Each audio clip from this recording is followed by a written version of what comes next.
Hello, Your Excellency. My name is Jamin An. I'm honored to meet you. This is my question. If there are something cultural, historical, and economical conflicts between the homeland and Korea, what kind of role do you have to do as a diplomat?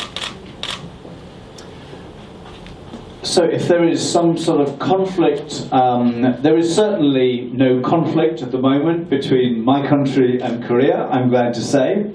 But if there are disagreements, then once again, I think that's a very important point in which to ensure that the message that I put across on behalf of the government of the United Kingdom is as clear and as simple as it can be. So let me try to think of an example. It's in the context of the issues about climate change that I was talking about, and each country at the moment has it will have a varied approach to what they need to do to bring down the levels of emissions and to contribute to this objective that I was talking about of ensuring that global temperatures are contained at a safe level. Now, the British government has taken the view that what we need to do is to work very quickly to reduce, ultimately to zero, the amount of coal that we are burning and the amount of coal that we are using to generate electric power. And in the United Kingdom, we are very close to the point where we will no longer use any coal at all to generate our power. Now, the government of the Republic of Korea takes a slightly different view. We share the overall view that it's really important to bring those temperatures down, but we don't share the view on the burning of coal. So what do I do about it? I think it's important that I put our message across and I explain why it is that we are convinced that burning less coal will help us make quicker progress towards these objectives, and to keep doing that.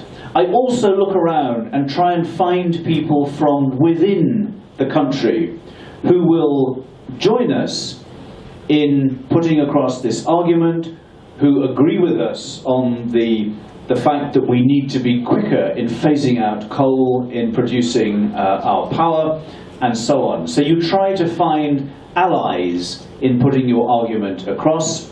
But as I say, I think the fundamental thing to do is to put these disagreements across in a non-confrontational way, to make it simple, and to outline very clearly what we are convinced of the advantages.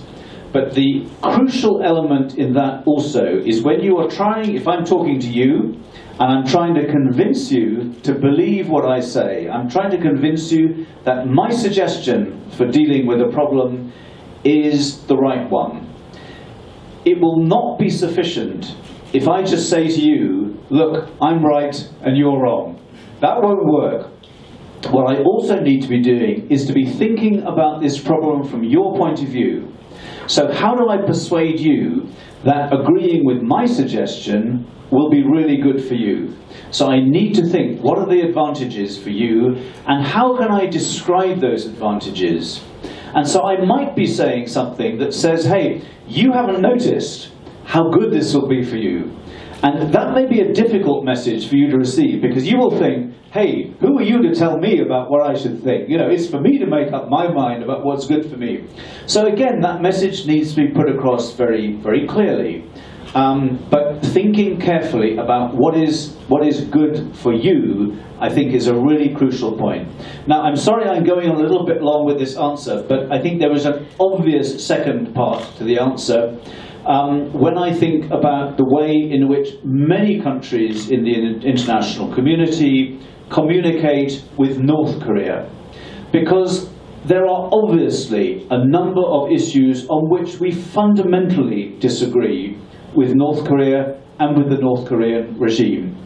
And speaking from my experience, for example, 16 years ago, in my job in London, one of the very important parts of that job was to introduce the first ever North Korean ambassador in London to his role in London and actually to help him make a good start in his job. And so this was somebody who I met very regularly, and we had very regular conversations in which we had a lot of things to disagree about. And I have to say that I don't think there was much on which we arrived at agreement, but all the time I was speaking to him, I was thinking to myself, how can I at least put my position in a way which makes it sound as if it is good for him? So the concrete way in which I do that is to think ahead, and I think, how is it that we can imagine that North Korea could in future be a successful country that actually takes all the opportunities for its citizens, that is more prosperous, that is more secure, that offers a freer life to its citizens, and so on.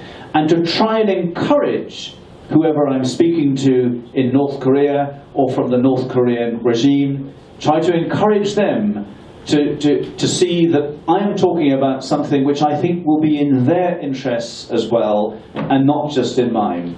So it's not just a matter of saying, hey, you guys have got to do this. It's a matter of saying, actually, we think this is the wise thing to do, and we think it'll be the best thing to do for your future. Thank you for your answer. Thank you.